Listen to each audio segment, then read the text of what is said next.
It's up north here. Didn't have a bicycle, so what I do, I would get off of my bicycle and walk home with it as far as my road would go. And they'd go on, and then I'd ride my bike down to my place. But I always walk home with it, even though I had a bike. Right.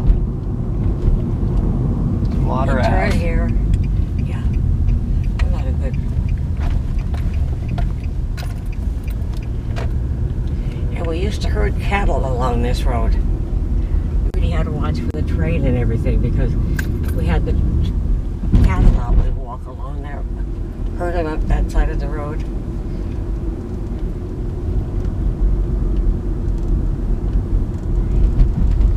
And then this gate down here where we turned into the yard, that's the one where I almost hit it.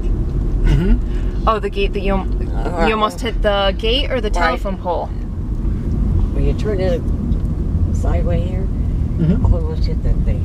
Oh, jeez. Mama didn't want to go with me anymore. That's the place right there, honey.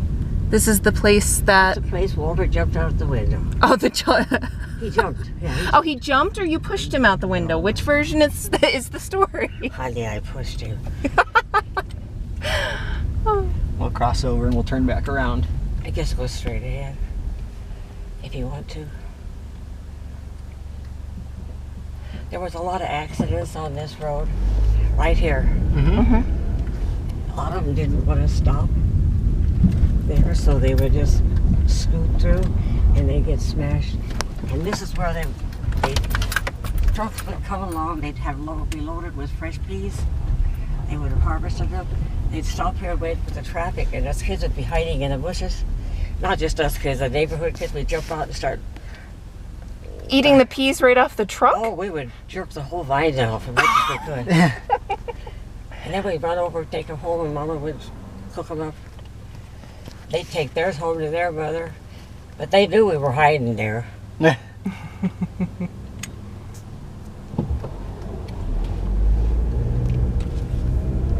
then sometimes they wouldn't even stop for us. They just go on across the thing. Yeah. I remember many, many years ago we had a family reunion here. Oh, yeah. Yeah? Mm-hmm. So he jumped out of the barn? How did it, there, over there. Not this, but the big barn. Mm-hmm. Okay. We had a bunch of straw there. We were ready for it. And he just wouldn't go, so I gave him a push. Ah! He screamed all the way down. Didn't hurt him at all. I probably got a mouthful of straw. Those grain reserves, we put our grain, smashed the grain and put it in there until it was time to take it in town.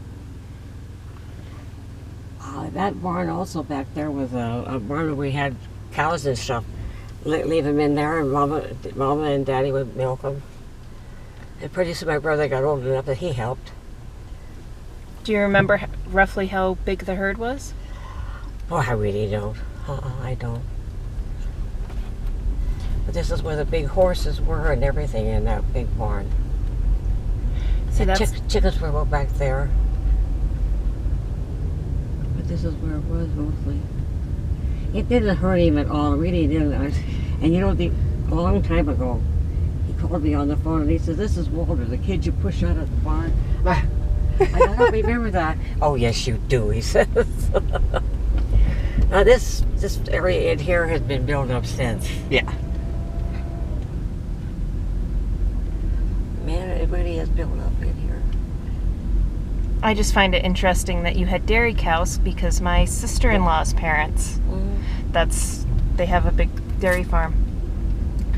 Dad was telling me over at your farm, one of his favorite things to do was get up into the rafters above where they were queuing up all the cattle, all the cows, and he'd try and drop down onto one of the cows. That probably worked maybe once. If you were up there, sometimes they wouldn't even eat because they knew you were going to do something. And they were supposed to eat while you were milking them. Right. But if you disturbed them and you tried to milk them, then they would kick you. Only I didn't ever come into that. I didn't have to milk cows. What was your chore? It sounds like if you got out of that, you probably had to do something. I probably would put the food in the front of the trays where the cows would eat while they were being milked. And I was at the house probably with Mom. Probably doing stuff with Mom.